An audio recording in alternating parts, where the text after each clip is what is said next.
War was no longer something that happened to humanity.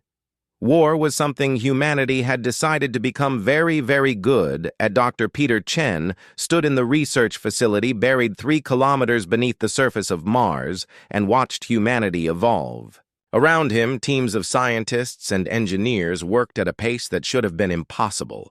They had been awake for 36 hours straight, living on stimulants and pure determination. The news from New Colorado had reached every human world within hours of the battle's end. The message was simple and brutal. The Zephyrians could be hurt, but only if humans were willing to pay any price to hurt them. "Dr. Chen," called engineer Samantha Cole from across the lab. "The new cloaking system is ready for testing." Peter walked over to examine their latest breakthrough. 3 months ago, humanity's best scientists had said that stealth technology was impossible. The laws of physics simply did not allow ships to hide from the advanced sensors that civilized species used. Then the Zephyrians had attacked, and humanity had decided that the laws of physics were more like suggestions. The device on Samantha's workbench looked like a hybrid between alien technology and human innovation. They had taken Zephyrian sensor dampening fields, combined them with human quantum manipulation techniques, and added some modifications that would have been considered insane before the war. "How does it work?" Peter asked. Samantha activated the device. The small test ship in the chamber seemed to shimmer and then vanished completely from all sensors except direct visual contact.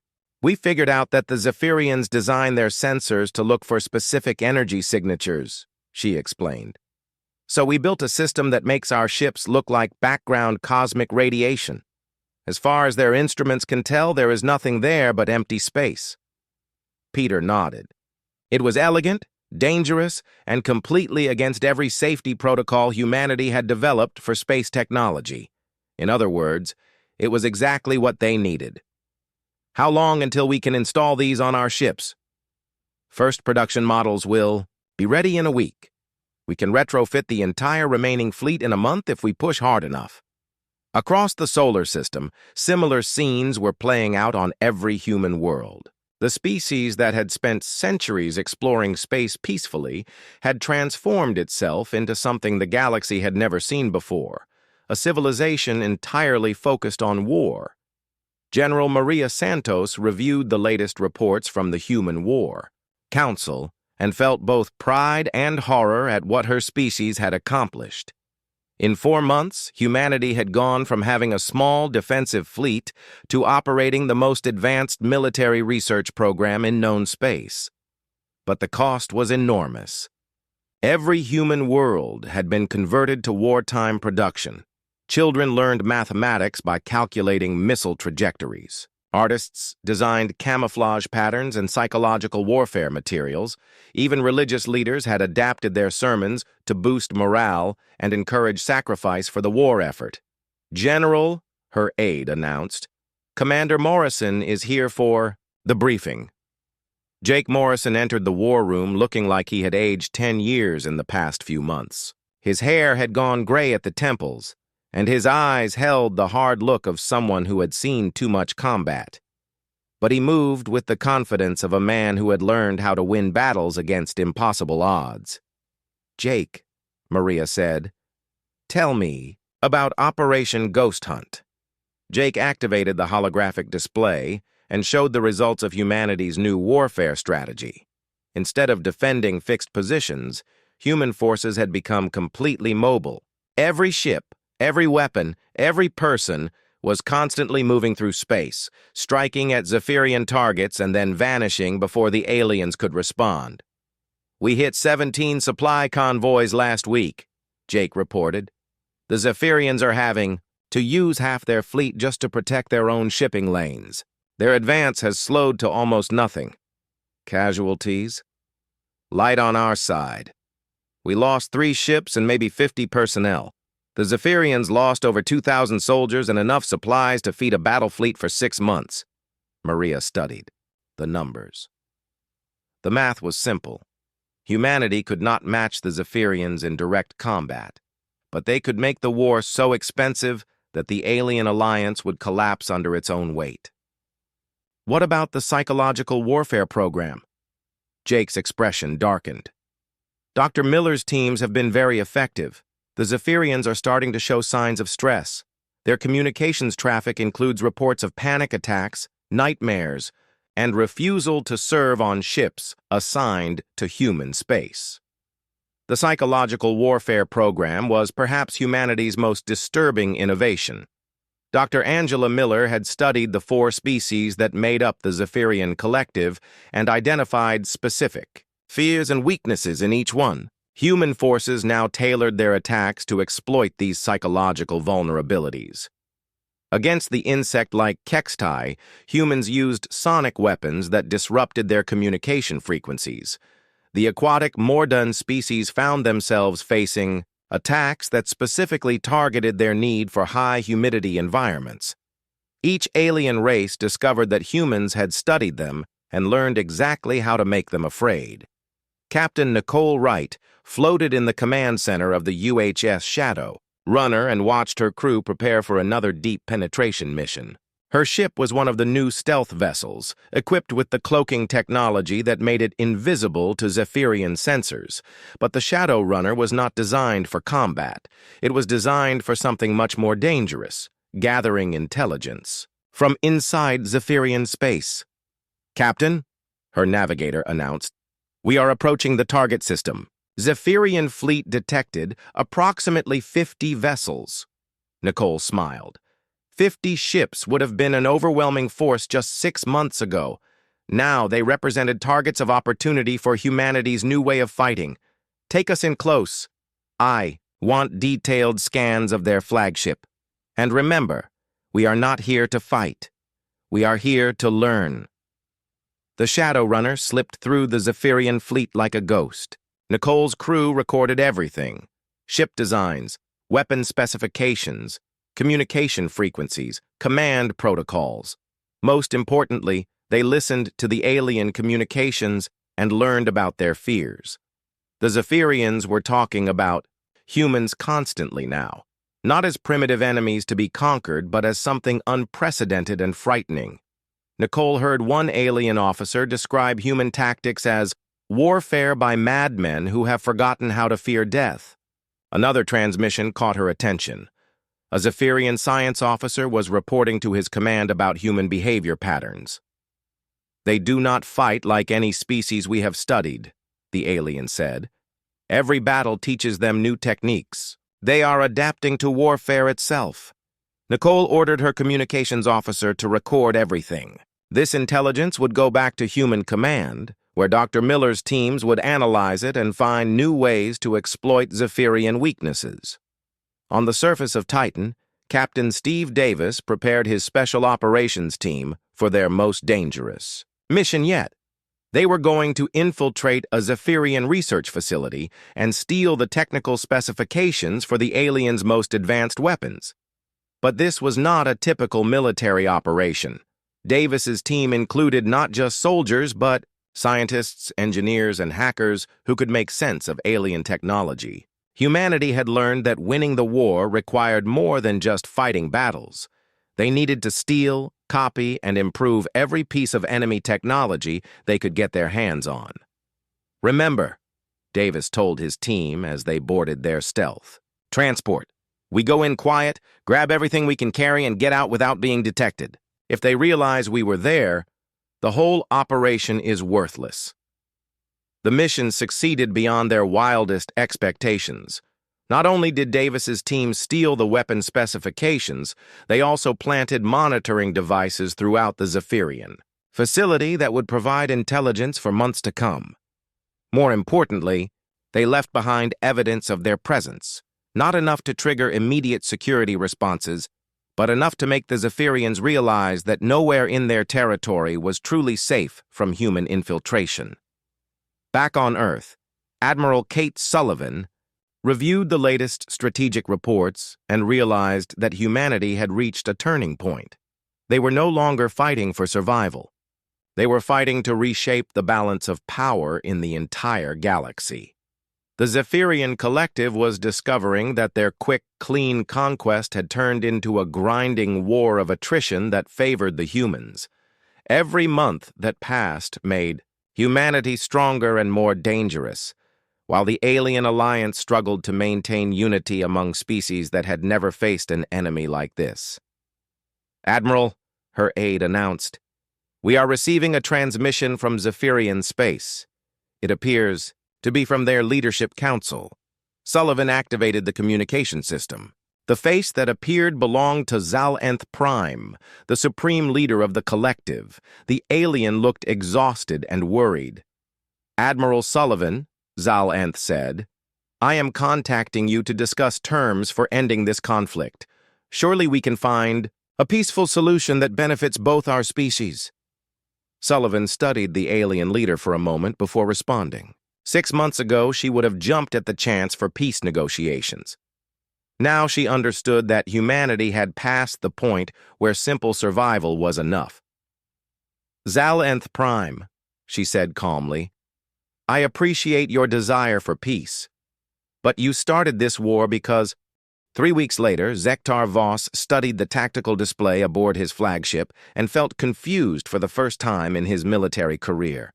The holographic projection showed New Colorado hanging in space like a small blue jewel, but something was wrong with the picture. "Are you certain these readings are accurate?" he asked his sensor officer. The young Zephyrian checked his instruments again. "Yes, Fleet Commander, the human colony shows massive energy signatures across the entire planet. Whatever they are doing down there, they are using enormous amounts of power." Zektar had expected to find New Colorado empty. His intelligence report said humans always evacuated civilians before major battles. It was one of their primitive customs, like their refusal to target enemy medical facilities or their strange practice of treating prisoners well. Instead, his sensors detected nearly 3 million human life signs on the planet below. That was more than the colony had started with. Somehow, humans from across their territory had gathered here instead of running away. "Fleet Commander," his communications officer called out, "we are receiving a transmission from the human planet." "Put it through." The face that appeared on Zektar's screen belonged to Admiral Kate Sullivan. She looked calm, almost relaxed. Behind her, he could see what appeared to be a command center carved into solid rock. "Fleet Commander Voss," she said, "welcome to New Colorado. I am Admiral Sullivan of the Human Defense Force. I suppose you are here to demand our surrender." Zektar activated his own transmission. "Admiral Sullivan, you have fought bravely, but this war is over. Your colonies have fallen. Your fleets are destroyed. Surrender now, and your people will be treated according to the laws of civilized warfare." Sullivan smiled, and something about that smile made Zektar uncomfortable. "I appreciate the offer, Commander, but we decline. You see, we have been preparing for your arrival." The transmission ended. Zektar stared at the blank screen for a moment, then turned to his tactical officer. "Show me detailed scans of the planet." What the sensors revealed made no sense. The human settlements had been completely transformed. Cities that had been simple farming communities 3 weeks ago now bristled with defensive installations. Mining equipment had been converted into massive railguns. Agricultural processing plants had become weapons factories. "How did they do this so quickly?" Zektar muttered. His science officer, an elderly Zephyrian named Tel-Ek, studied the readings with growing amazement. "Commander, they have weaponized everything. Even their civilian infrastructure has been converted to military use. Look at this!" The display zoomed in on New Colorado's main spaceport. Instead of the simple landing pads Zektar expected, he saw a fortress bristling with missile batteries and energy weapons. But those were not the strangest part. "Those appear to be children's toys," Tel-Ek said, pointing to small objects moving around the defensive positions. "But they have been modified with sensors and communication equipment. The humans are using toy drones for reconnaissance." Zektar felt a chill run through his body. His species had conquered 17 different worlds. He had faced desperate defenders before. But he had never seen anything like this systematic conversion of an entire civilization into a war machine. "Begin the assault," he ordered. "All ships, standard orbital bombardment pattern. Target their military installations first." The Zephyrian fleet opened fire.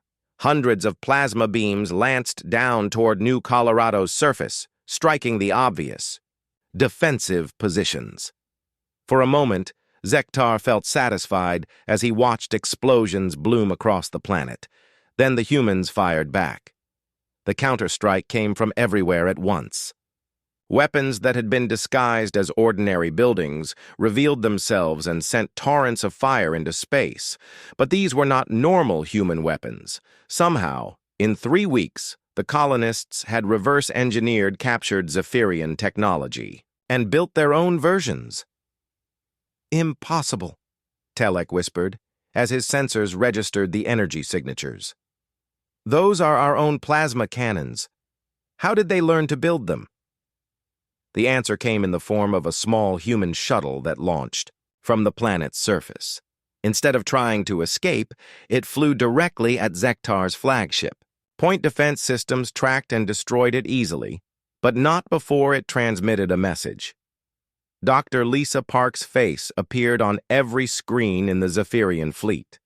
She stood in what looked like a laboratory filled with dissected alien equipment. "Greetings, Zephyrian forces," she said cheerfully. "Thank you for the generous donations of technology you left behind on our other worlds. We found your weapons and shields very educational. Of course, we made some improvements. The transmission showed human engineers working on alien devices, modifying them, combining them with human technology in ways that made Telek's head hurt just watching. You see," Dr. Park continued, "humans have a saying.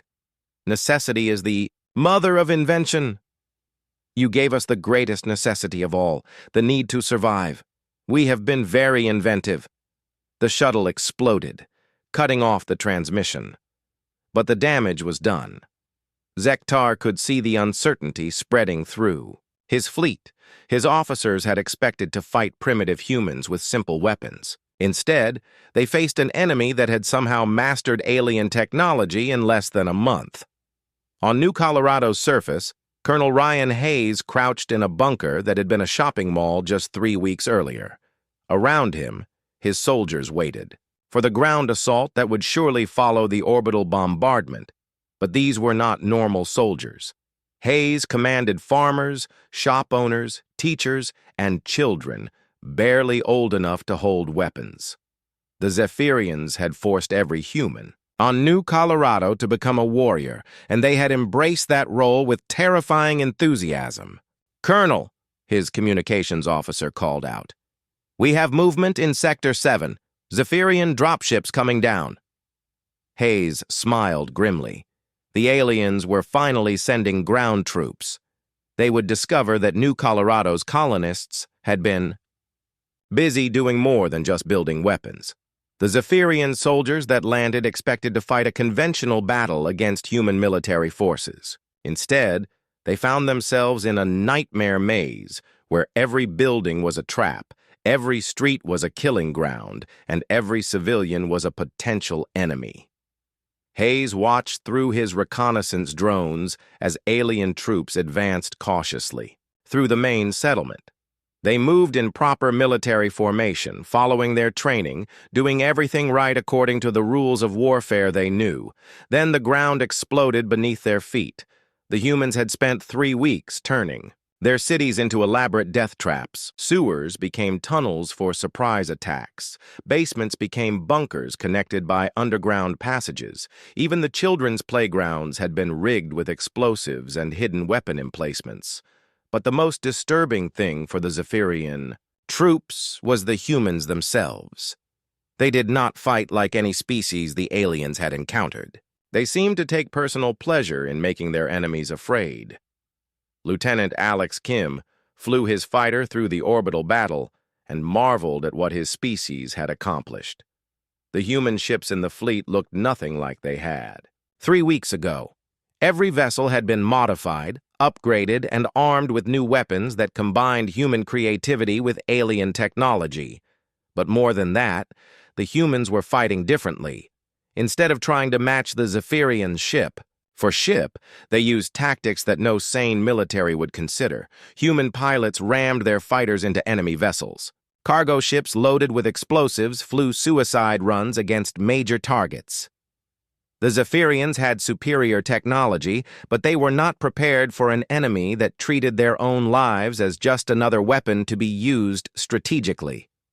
Kim's radio crackled with reports from across the battle zone. "Ghost Squadron, this is Eagle Base. We have enemy reinforcements coming in from Sector 4. "Copy that, Eagle Base. We see them. All ships, remember the plan. We do not have to win this battle. We just have to make them pay for it. That was the key to humanity's strategy on New Colorado. Admiral Sullivan had never intended to hold the planet permanently. The goal was to make the Zephyrians understand that conquering humans was going to cost more than they had ever imagined. Zektar watched his casualties mount and felt something he had never experienced before in battle: doubt. His fleet was winning, but the price was horrible. The humans were not just fighting to delay defeat. They were fighting to teach their enemies a lesson about what war with humanity really meant. The battle for New Colorado lasted 18 hours. When it ended, the Zephyrian flag flew over the ruined human settlements. But Zektar's victory felt hollow as he studied the casualty reports. His fleet had lost 60% of its ships. Nearly 2/3 of his ground forces were dead or wounded. An entire planet of humans had died fighting, but they had taken most of his army with them. Worse, the humans had broadcast every moment of the battle across their territory. Other human worlds were watching, learning, preparing to make the Zephyrians pay the same terrible price for every planet they conquered. As his damaged fleet limped away from New Colorado, Zektar realized that something fundamental had changed. The humans were not behaving like a conquered species. They were behaving like a species that had found its true calling. Admiral Chris Johnson stood on the bridge of the UHS Retribution and watched the Zephyrian homeworld burn in the distance. The massive planet that had once been the heart of an interstellar empire now showed the scars of 3 months of systematic human attacks. But the humans had not come to conquer. They had come to demonstrate a point that would echo through the galaxy for generations. "Sir," reported Lieutenant Commander Sarah Blake from the tactical station, "the planetary defense grid is completely offline. The Zephyrian fleet has withdrawn to the outer system. We have complete control of orbital space." Chris nodded, but felt no satisfaction from the victory. 18 months ago, he had been a cargo ship captain hauling mining equipment between colonies. The war had transformed him into something he barely recognized, a weapon pointed at the heart of alien civilization. "Any word from the planet's surface?" "Yes, sir. The Collective Council has agreed to meet with our diplomatic team. They are requesting immediate ceasefire negotiations." Chris almost laughed. Ceasefire negotiations, as if humanity was interested in stopping now when they were so close to achieving something unprecedented in galactic history. Dr. Angela Miller emerged from the communications center where she had been monitoring Zephyrian transmissions. Her psychological warfare teams had spent months learning exactly how to break the will of each alien species, and the results were showing. "Admiral," she said quietly, "we are receiving reports from across Zephyrian space. 3 of their member species are threatening to withdraw from the collective entirely. The Nextari have already recalled their fleets to defend their homeworld." "Fear?" Chris asked. "Pure terror," Angela replied. "They understand now that humans do not fight wars the way other species do. We do not conquer territory and then stop to consolidate our gains. We conquer ideas and reshape how entire civilizations think about warfare." Captain Mike Foster joined them on the bridge, fresh from leading a deep strike mission against Zephyrian military installations.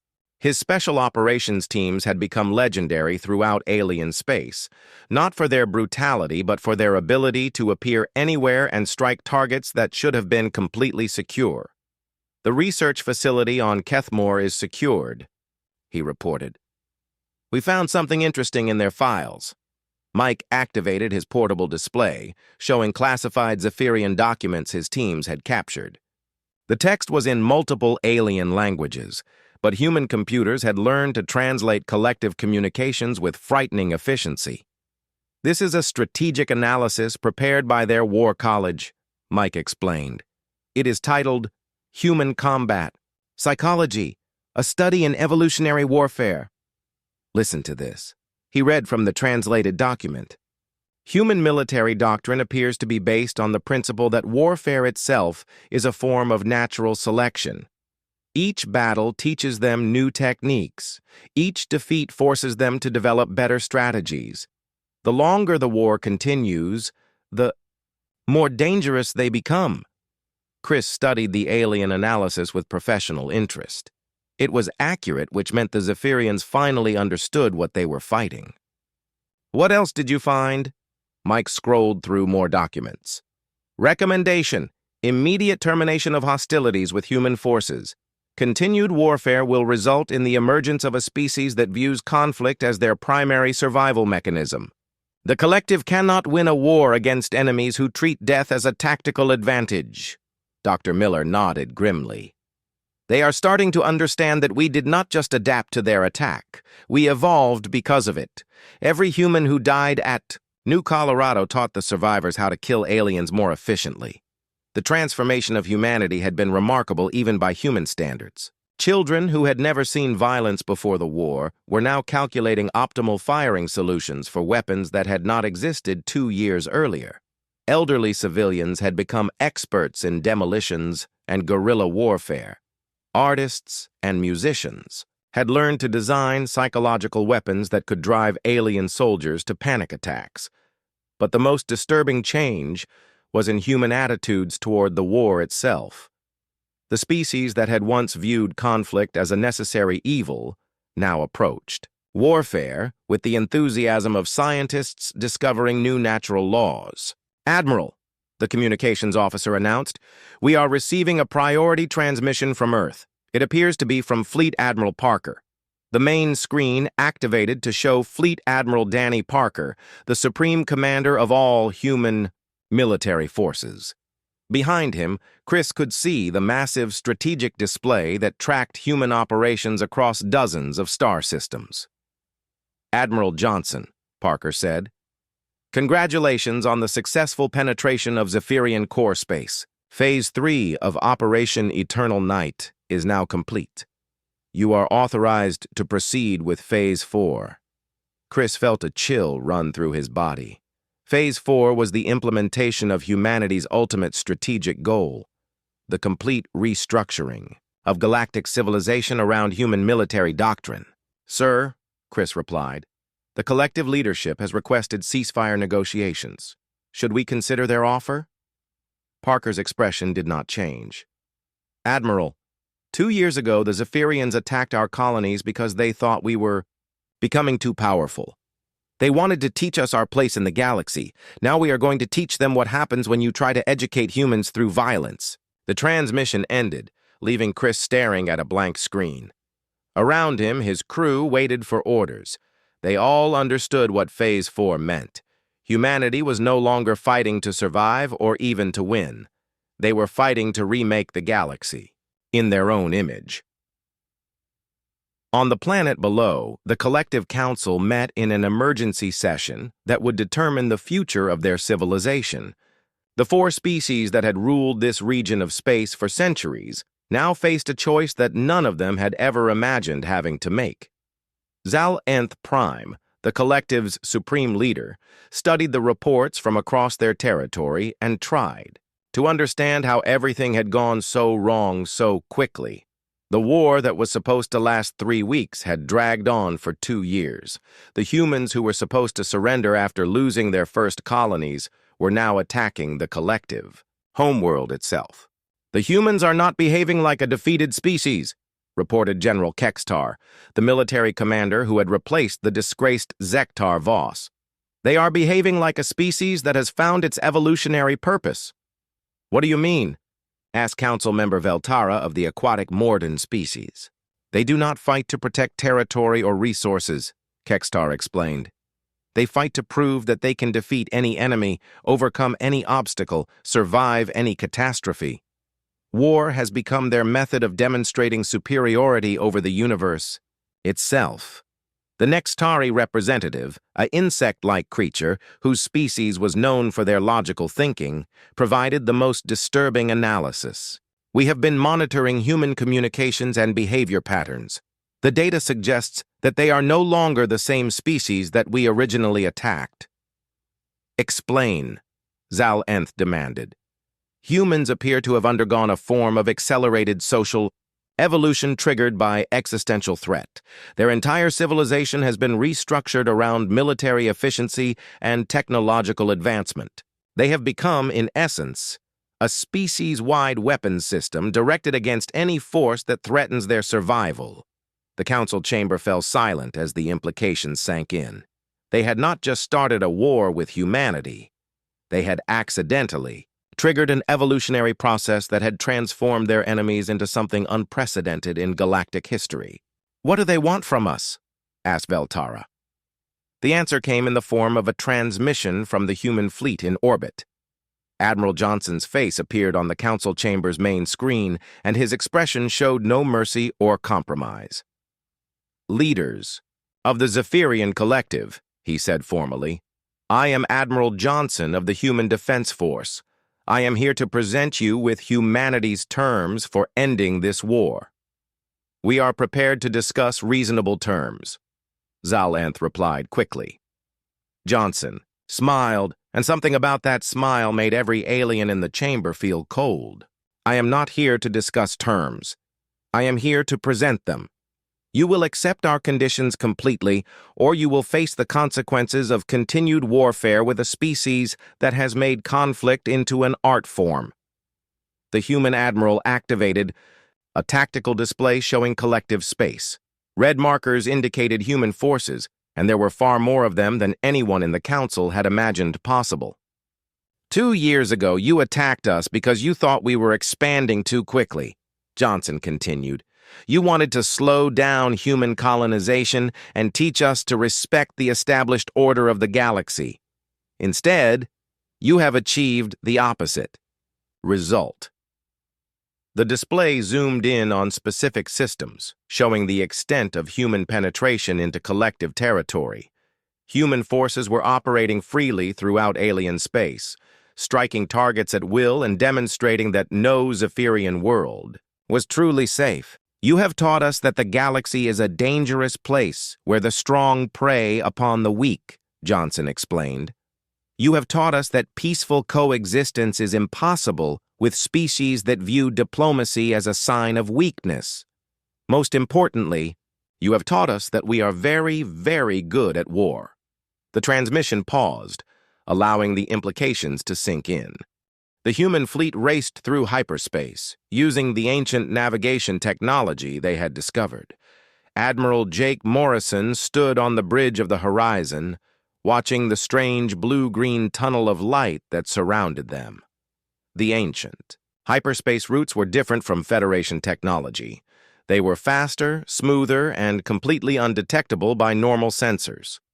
"Admiral," said Chief Navigator Sam Phillips, "the ancient star map shows we should arrive at the Free Territory. Coordinates in 6 hours." Jake nodded. They had escaped the Federation ships by using the hidden hyperspace corridor, but he knew this was just the beginning. The Federation wouldn't give up easily. They would keep looking for the human refugees.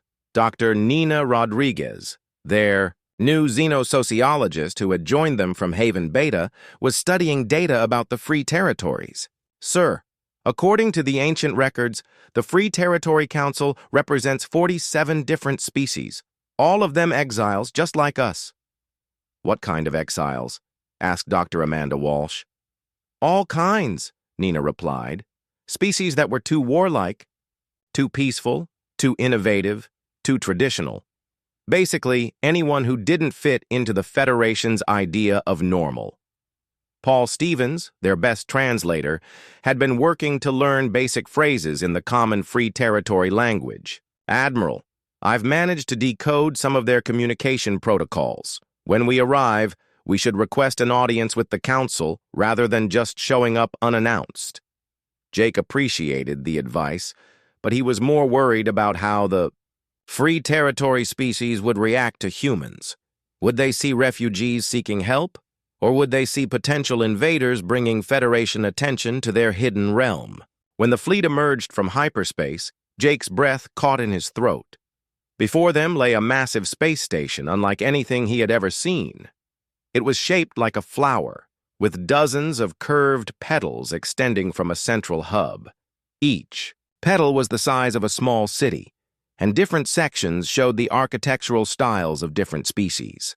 "Admiral," said Lieutenant Danny Wright from the sensor station, "I'm reading power signatures from technologies I don't recognize. This station is more advanced than anything in Federation space."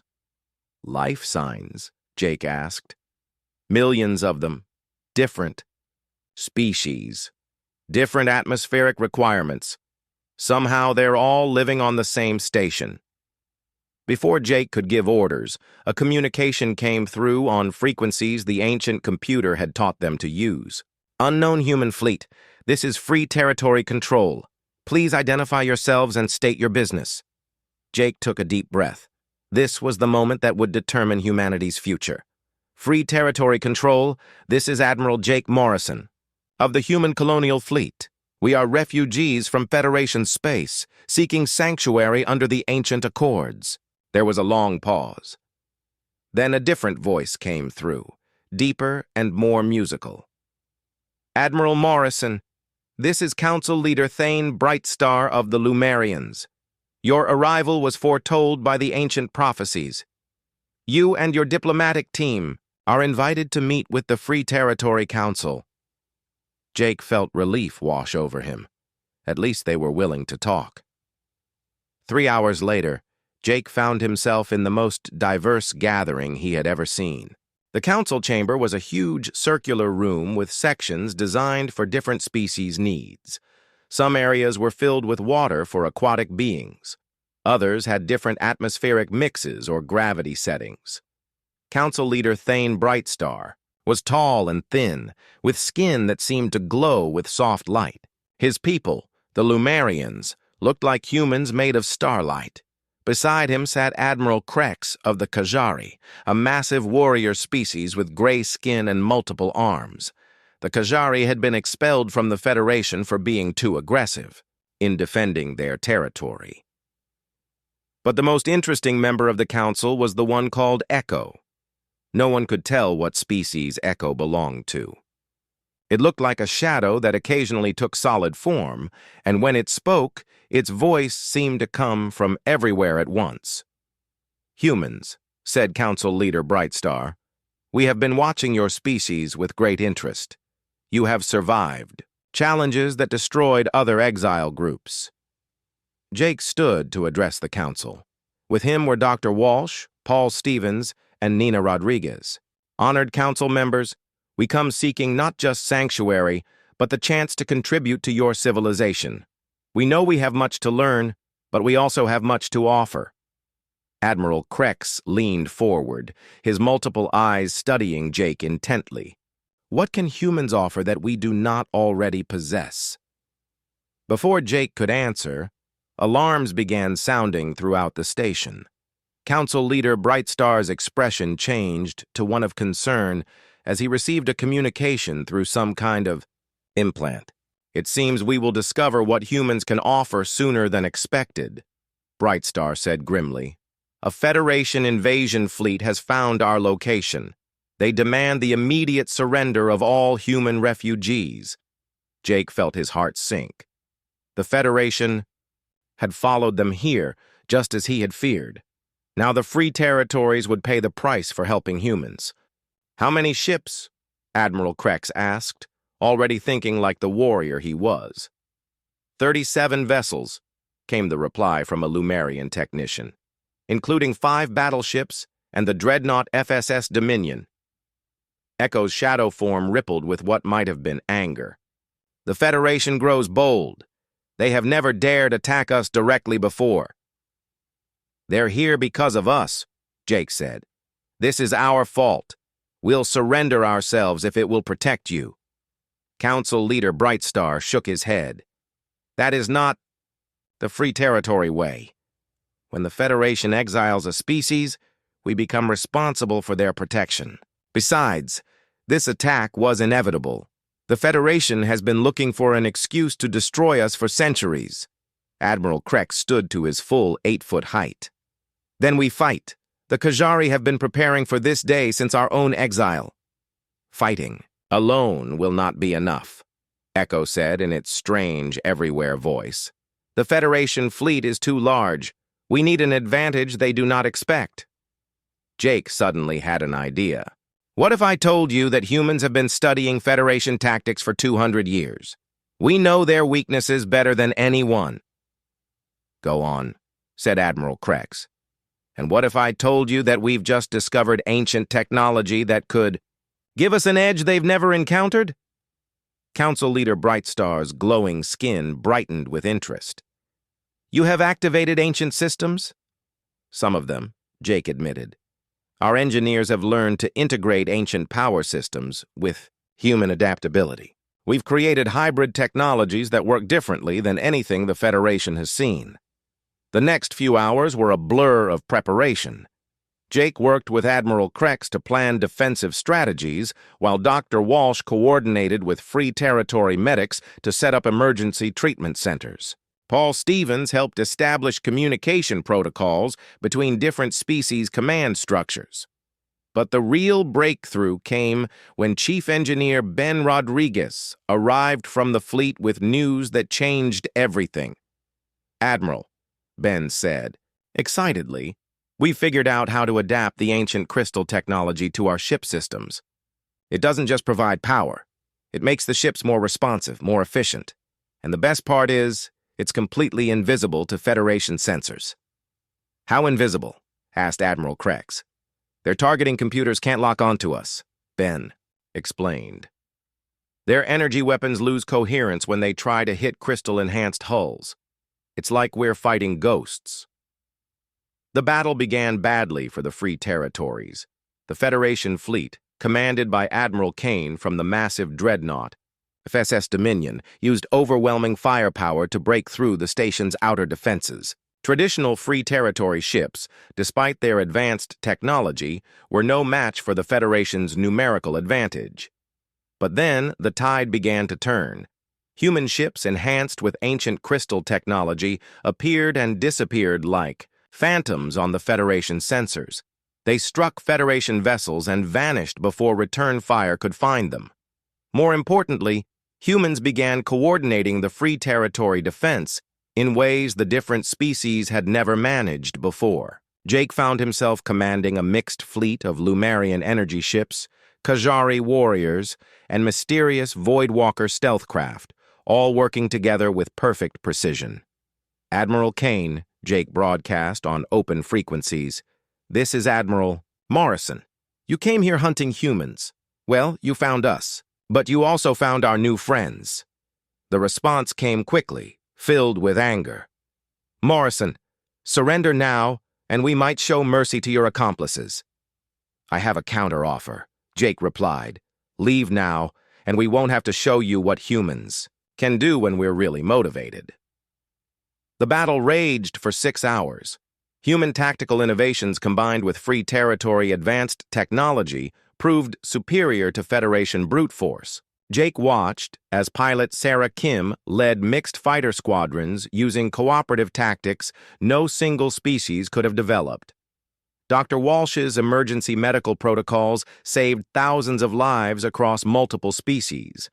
But the real turning point came when Ben Rodriguez unveiled his masterpiece, quantum disruption weapons built using ancient technology and human engineering principles.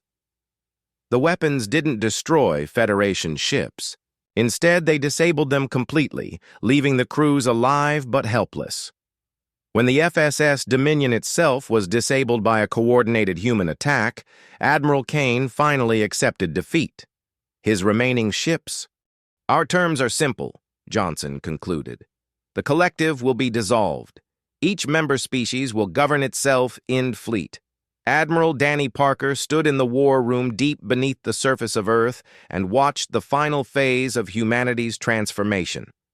The holographic displays showed human forces spread across 100 star systems, no longer fighting for survival, but demonstrating a new form of existence that would reshape galactic civilization forever. 2.5 years had passed since the Zephyrians first attacked human colonies. In that time, humanity had evolved from a peaceful species of explorers into something the galaxy had never seen before, a civilization that had made war into their natural state of being. "Admiral," reported General Maria Santos, "the Collective Council has agreed to our terms. All 4 species have voted to dissolve their alliance and accept human oversight of their disarmament." Danny nodded but felt no satisfaction from the victory. Victory implied that there had been a contest between equals. What humanity had achieved was something far more significant. They had forced an entire region of space to reorganize itself around human concepts of power and survival. Dr. Rachel Turner, director of the Human Evolutionary War Program, joined them at the strategic display. Her research teams had been studying humanity's own transformation throughout the conflict, documenting how an entire species could change in response to existential pressure. "The psychological profiles are complete," she announced. "We now have a comprehensive understanding of what happened to our species during the war." "Show me," Danny ordered. Rachel activated a presentation that would have been impossible to create before the war began. It showed humanity's social, technological, and psychological evolution compressed into a timeline that shocked even the people who had lived through it. Phase 1 was adaptation, she explained. When the Zephyrians attacked, humans responded by converting their entire civilization to wartime production. This was normal behavior for a species under threat. The display showed the frantic transformation of human colonies in the first months of the war. Farms becoming weapons factories, schools becoming training centers, art galleries becoming strategic planning facilities.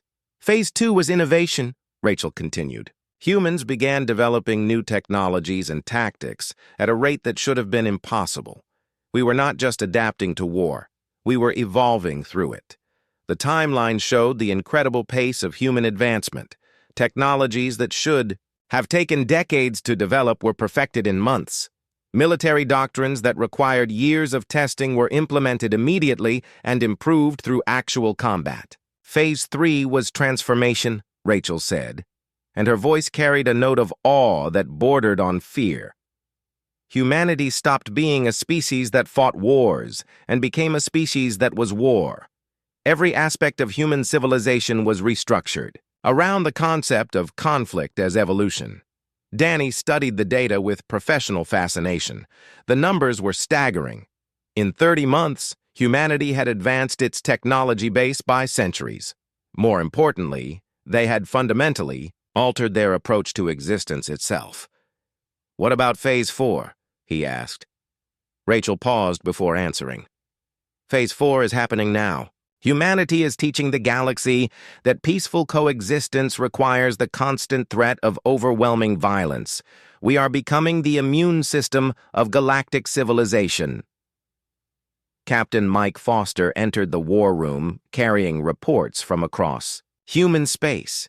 His special operations teams had completed their final missions in collective territory, and the results would echo through the galaxy for generations. "Admiral," he reported, "all Zephyrian military installations have been secured. Their weapons have been cataloged and destroyed. But we found something interesting in their archives." Mike activated his display, showing classified documents from the deepest levels of collective intelligence services. The files contained strategic analyses of dozens of alien species throughout the galaxy, including detailed plans for future conquests. They were planning to attack 17 different civilizations over the next century, Mike explained.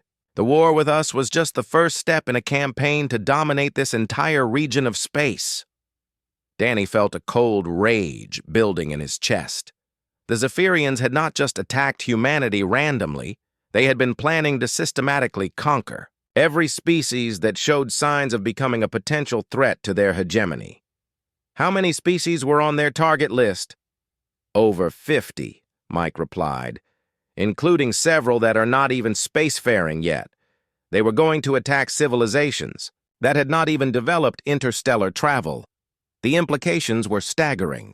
If humanity had not fought back, if they had surrendered as the collective expected, dozens of innocent species would have faced the same fate over the coming decades.